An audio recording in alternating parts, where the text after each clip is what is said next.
मनुष्य की उत्पत्ति के बारे में बड़ा सुंदर कहते हैं। आप लोगों ने कभी यह सोचा है कि आप पंचमहाभूत से बने हैं? किस चीज से बने हैं? अग्नि, जल, वायु, पृथ्वी, आकाश से ही बने हैं। सुनते आ रहे हैं कि पंचमहाभूत से ही शरीर बना है। यह भी प्रमाण देते हैं कि खखोरते हैं तो मिट्टी की तरह निकलता है। ठीक है, पर क्या आपने खूब गौर से सोचा है कि वास्तविक में ये पंचमहाभूत से शरीर कैसे बनता है?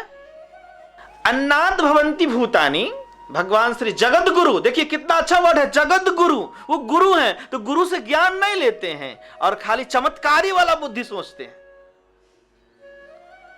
इस मेटेरियल जगत में, पंचमहाभूत जगत में चमत्कार कुछ नहीं होता है, सब कला और ट्रिक ही होता है, सब विज्ञान ही होता है। अब विज्ञान हो सकता है, विशेष विज्ञान हो सकता है, पर विज्ञान ही होता है। ठीक है, इसलिए हम लोग मेटेरियल दुनिया में हैं, पंचमहाभूत के दुनिया में हैं। तो इसमें जो आएगा पंचमहाभूत से ही कुछ आएगा, न कि पंचमहाभूत के बाहर से कुछ नहीं आने वाला है।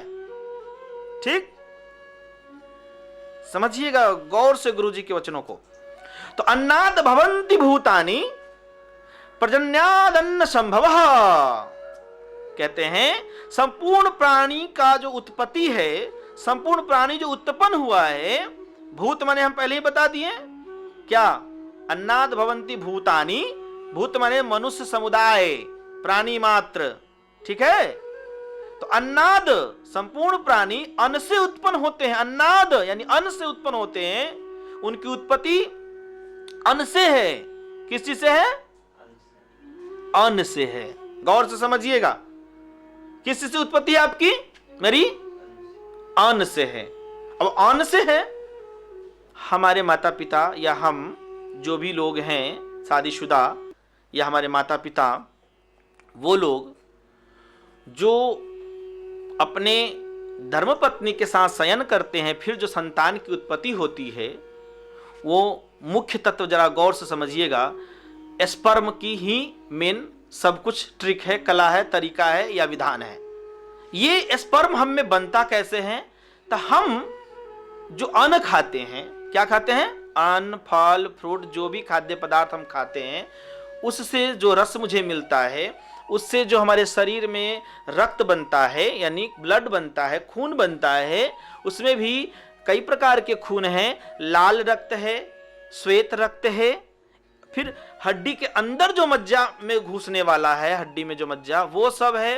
वो सब होने के बावजूद कैसे हार्ट में जाता है, कैसे पूरा शरीर में जो है सो घूमता है, ब्लड ऑक्सीजन के साथ लेकर के, फिर सब कुछ करके माने कई दिनों बाद, पश्चात 20-25 दिन बाद जो है सो वो हमारे शरीर में वो फिर रिसाइकल साइकिल करते हुए, चलते हुए, फिर वो हमारे शरीर में बनता है। हमारे शरीर का मेन तत्व ब्रह्म बनता है। क्या बनता है? मेरे शरीर का मेन ब्रह्म है वो जी। उस ब्रह्म का नाम है वीर्य, उस ब्रह्म का नाम है ऊर्जा, उस ब्रह्म का नाम है ओज, तेज, स्पर्म। ठीक है, इतने सारे नाम हैं। और उनकी जब हम रक्षा करते हैं, जब शादीशुदा नहीं होते हैं, तो उसकी रक्षा करना इतनी जरूरत है। मेरे शरीर में जो ऊर्जा है, मेरे शरीर में जो वीर्य है, हर हाल में उसकी रक्षा करनी है। किसी भी आधार से मेरे शरीर से वीर्य संकलन नहीं होनी चाहिए। अगर कोई ब्रह्मचारी है तो कोई शादीशुदा नहीं है, जो कुमारा लड़का है, वो हर हाल में, जो पढ़ने वाला विद्यार्थी है, हर हाल में वही तेज, वही ऊर्जा जो आप अपने आप में रक्षा करिएगा, वही आपको पढ़ने में खूब मन लगाएगा। केवल थोड़ा ध्यान करिएगा, ध्यान के बाद वो स्मरण शक्ति में परिवर्तित हो जाएगा। वो जो ऊर्जा है, वो वीर्य है जो आपका, वही स्मरण शक्ति बन जाएगा। क्या बन जाएगा? बड़ा ढंग से इस विज्ञान को समझिएगा। वही वीर्य रक्षण यानी ब्रह्मचर्य, नाम क्या दिया उसका? ब्रह्मचर्य। ठीक है ना? उस ब्रह्म का ऐसा आचरण करना है कि उस ब्रह्म की आप रक्षा कर सके, यानी वीर्य की रक्षा कर सके। ठीक है, और जब वो उस वीर्य की रक्षा अगर करता है व्यक्ति, जो वीर्यवान होता है, तो उसका ओज, तेज, स्मरण शक्ति बहुत बढ़ जाता है। शरीर बलिष्ठ रहता है। तो वो सोचिए कितनी प्रक्रिया करके बनता है, लेकिन उस स्पर्म में किसी प्रकार की कमी आ जाती है, यानी कमी हो गया, कीड़ा का कमी, स्पर्म में जो भी स्पर्म काउंटिंग जो है वो कमी हो जाता है, तो फिर संतान उत्पन्न नहीं होता है। उसके लिए फिर डॉक्टर कहते हैं कि ये चीज कमी है, इसके लिए आप दवा खाइए, औषधि खाइए, जड़ी बूटी खाइए, आयुर्वेदिक खाइए, या एलोपैथ खाइए, या होम्योपैथ खाइए, या बायोकेमिक खाइए, या कोई भी दवा खाइए, उससे फिर या फल फ्रूट खाइए। सब कुछ के बाद जब आप में ये चीजें जब बनेगी, वो भी किस चीज को खाने से किस चीज कितना मात्रा में बनेगा, ये सब कैलकुलेशन है आयुर्वेद में भी, और सभी डॉक्टरों के पास, इसके जो विशेषज्ञ हैं उनके पास ज्यादा है इसका कैलकुलेशन। तो उसके बाद तब आप में जो मात्रा बढ़ती है, तब जाकर के आपको संतान की प्राप्ति होती है। वही चीज फिर माता बहनों में भी है, स्त्रियों में भी है। तो स्त्री में जो वीर्य बनता है उसका रज नाम दिया जाता है, और पुरुष में जो वीर्य ब्रह्म बनता है, यानी वो भी उसमें जो ब्रह्म बना वो रज नाम दिया गया, और पुरुष में जो ब्रह्म बना उसे वीर्य नाम दिया गया। वो उससे आपकी सोचिए कितना फिल्टराइज करके। अब एक चीज और बताइए हमको, क्या गाय के दूध से कभी दीपक जल सकता है? नहीं जल सकता। लेकिन गाय के ही दूध से इतनी प्रकार की क्रिया करके, कई प्रकार की क्रियाएं करके, और फिर हम उसको मक्खन निकालते हैं, मक्खन को फिर टासते हैं, जलाते हैं, फिर उसके उसमें से जो घी निकलता है, और उस घी से चाहे तो दीपक जलेगा या नहीं जलेगा? जलेगा। और वो ज्योति जला, घी से जलेगा।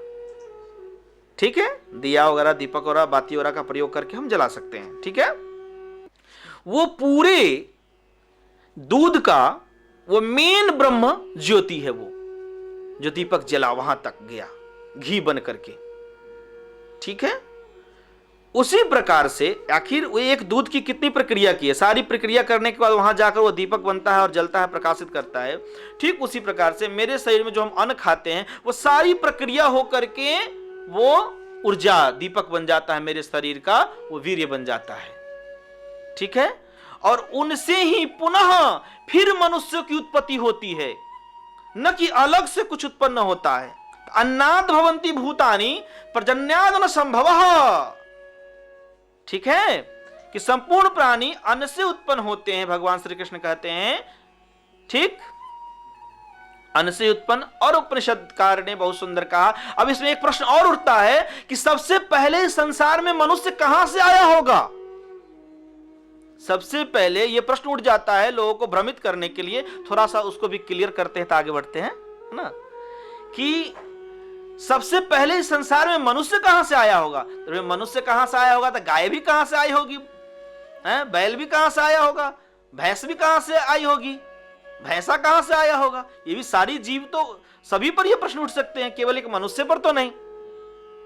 ठीक है, तो जिस काल में उपनिषदों ने ऐसा कहा है, इसे हमने बृहदारण्यक उपनिषद में पढ़ा है ना, कि जिस काल में प्रकृति पूर्ण विशुद्ध रहती है, पूर्ण शुद्ध, यानी कि सृष्टि के आदि काल में, और जब सूर्य की उत्पत्ति होती है, प्रकृति के प्रभाव से सूर्य का जब प्रादुर्भाव होता है, सूर्य का जब प्रादुर्भाव होता है, तब जाके संसार में तरह तरह की क्रिएशन आरंभ होने लगती है। सूर्य और चंद्रमा के फिर रिएक्शन से तरह तरह की क्रिएशन आरंभ होने लगती है, और उसमें भी हर जगह हर चीज, जैसे कहीं जैसी प्रकृति की जैसी लक्षण होती है, सब प्रकृति की है।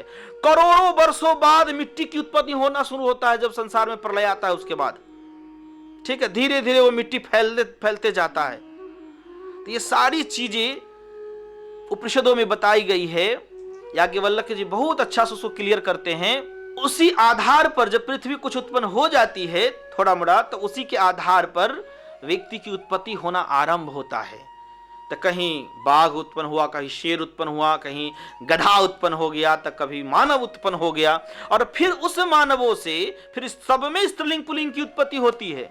अब फिर उससे फिर मैं आगे जब धीरे धीरे जब व्यक्ति की उत्पत्ति हो जाती है, तो प्रकृति में मलिनता कुछ आने लगती है। मलिनता के कारण अब जो है सो अब प्रकृति उत्पन्न करना जब बंद करती है मलिनता के कारण, तो यही लोग फिर मैथुनी क्रिया से, स्त्री पुरुष नर मादा के संयोग से फिर आगे सृष्टि की उत्पत्ति बढ़ती जाती है, यानी विस्तार होते जाता है। ठीक है, ऐसा उपनिषदों ने बताया है। और इसमें सबसे बड़ी बात है कि पहले सूर्य, और मालूम है हम लोग सूर्य की उपासक हैं। भगवान हमारे राम भी सूर्य के उपासक थे। जरा सोचिए तो, उनके इष्ट, उनके घर के देवता सूर्य, प्रकृति हैं, वो सूर्य हैं, यानी वहां से ऊर्जा लेना है। इस ज्ञान को जानना बहुत बड़ी रहस्य की बात है। इसीलिए अंधविश्वासों में, किसी भी प्रकार की चीजों में न जाएं और ज्ञान ध्यान को समझे, विज्ञान को समझे, अपने वेदों को समझे, अपने उपनिषदों को समझे, भगवान श्री कृष्ण की वाणी को समझे, राम की वाणी को समझे। अभी आप लोगों ने सुना कि अन्नाद भवन्ति भूतानि पर्जन्याद न संभवः, और यानी कहने का तात्पर्य है कि ये जो फिर अन्न की उत्पत्ति कहां से हुई है, तो कहते हैं वृष्टि से होती है। किसी से होती है? वृष्टि से। वृष्टि का तात्पर्य है कि जल आदि, वर्षा आदि। अगर अन्न में वर्षा का यानी जल का सहयोग न मिले तो कोई भी अन्न अनाज होगा सही से? तो इसीलिए वृष्टि से होती है। और ये जो वृष्टि है कहां से होती है? तो कहते हैं यज्ञात भवन्ति पर्जन्यो यज्ञः कर्म समुद्भवः, कि यह यज्ञ से होता है। कहां से वृष्टि आती है? तो यज्ञ का मतलब क्या हुआ? देखिए, यज्ञ का मतलब तो एक तो ये हुआ ही कि हवन आदि करना, पूजन आदि करना, सब यज्ञ में आता ही है। लेकिन यज्ञ का, इस संसार का एक नाम है जग। क्या नाम है? जग, यानी संसार का भी एक नाम है यज्ञ। ठीक है ना? जो गीत में बड़ा अच्छा बताया भी गया है, इस जग में सुंदर है दो नाम, है ना? अब जरा सोचिए कि यह जग है, यह संसार क्या है? एक यज्ञ है। और इस यज्ञ को कैसे किया जाता है? तो प्रकृति को शुद्ध करके। कैसे किया जाता है? जिससे पर्यावरण और प्रकृति शुद्ध होती हो उसे ही प्रधान रूप से यज्ञ कहा जाता है। शरीर का यज्ञ वो है जिससे हमारे अंतःकरण शुद्ध हो, उसे ज्ञान यज्ञ कहते हैं। ठीक है? जिससे प्रकृति शुद्ध हो उसे कर्मकांडीय यज्ञ कहते हैं। तो उसमें माने कैसे प्रकृति शुद्ध रहेगी? वृक्षारोपण तो प्रधान है उसमें भी पीपल का वृक्ष लगाना जगह जगह। अगर आप अपने जमीन में पीपल का वृक्ष नहीं लगा सकते तो जितने देवस्थान है सब में खूब पीपल लगा दीजिए।